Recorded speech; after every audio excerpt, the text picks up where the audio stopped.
मुसीबतें सब पर आती हैं, कोई बिखर जाता है तो कोई निखर जाता है। मुसीबतें व्यक्ति, परिवार, समाज, राष्ट्र कहीं भी हो सकती है। आज हम एक मुसीबत, एक राष्ट्र की बात कर रहे हैं। वह राष्ट्र हमारा पड़ोसी देश है। वह राष्ट्र है बांग्लादेश, जिसकी राजधानी ढाका है।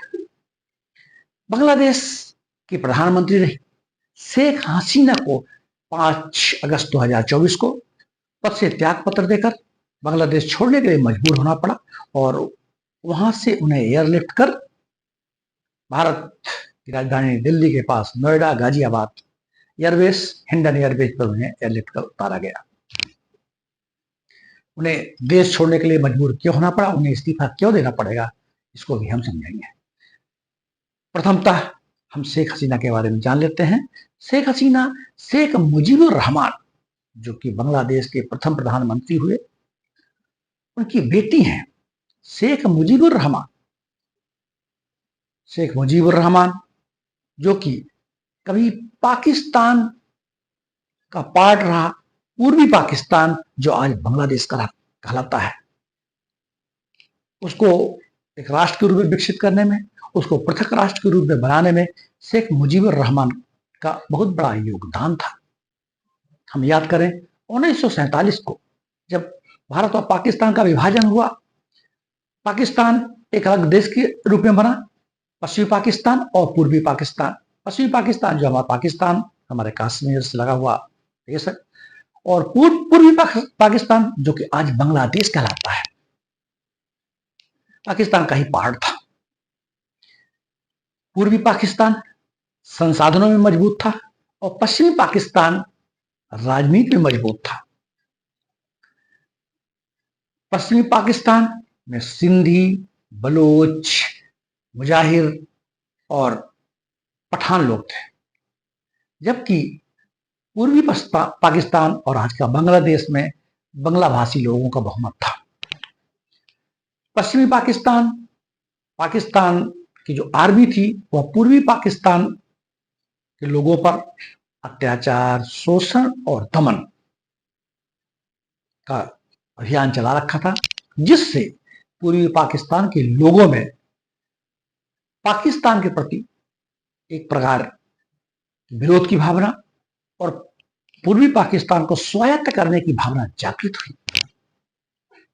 इसी दौरान शेख मुजीबुर रहमान ने एक पार्टी का गठन किया जिसका नाम था आवामी लीग। 1970 में इसका गठन हुआ,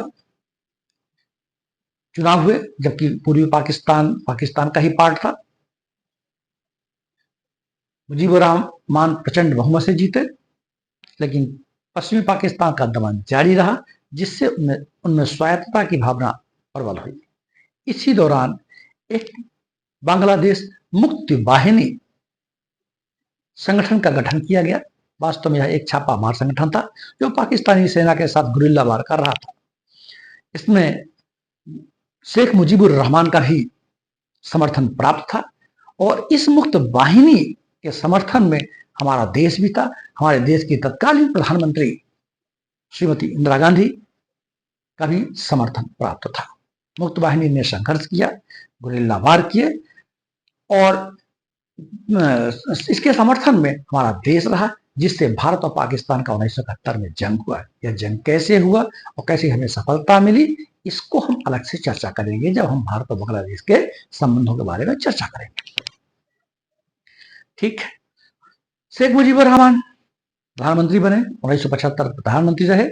1975 में सेना ने इंटरफेयर किया, तख्ता पलट दिया गया, शेख मुजीबुर रहमान और उनके परिवार की हत्या कर दी गई। शेख हसीना और उनकी बहन रेहाना कहीं बाहर थी, जिससे वो बच गई। 1980 में आवामी लीग का नेतृत्व शेख हसीना ने संभाला और इसको आवामी लीग को आगे लेके बढ़े। 1996 में निर्वाचित होकर के शेख हसीना बांग्लादेश की प्रधानमंत्री बनी और 1996 से 2001 तक बांग्लादेश की प्रधानमंत्री रही। इस दौरान भारत और बांग्लादेश के संबंध बहुत मधुर और सुदृढ़ थे। शेख हसीना के प्रथम कार्यकाल में भारत और बांग्लादेश के बीच में नदी जल समझौते हुए, जिसमें गंगा नदी जल समझौता और कुशियारा नदी जल समझौता महत्वपूर्ण था। तीस्ता बांध और तीस्ता नदी और फेनी नदी की वार्ता चल रही थी। हमारे संबंध बांग्लादेश के साथ, शेख हसीना के साथ बहुत दृढ़ रहे।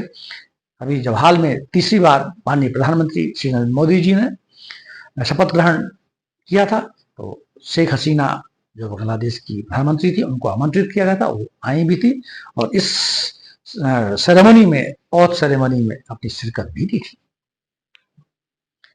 यहाँ तक बात आपको क्लियर हो गई। शेख हसीना मुजीबुर रहमान की बेटी, ठीक है। 2009 से 2014 तक लगातार वो प्रधानमंत्री रही।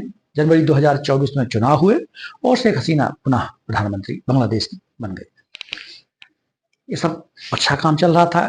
ऐसा कहा जाता है कि वहाँ की अर्थव्यवस्था को मजबूत किया गया, व्यापार, पारगमन, ट्रांसपोर्टेशन कॉरिडोर और जो सब आसपास की जो व्यवस्थाएं थी उसको मजबूत किया। रिलेशंस थे पड़ोसी नेबरिंग कंट्रीज से, इंटरनेशनल रिलेशंस थे, वो सब ठीक। तो फिर विरोध क्यों हुआ? विरोध हुआ आरक्षण को लेकर के।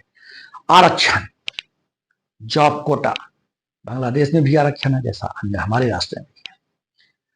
और यह विरोध कैसे हुआ? आरक्षण का विरोध क्यों हुआ?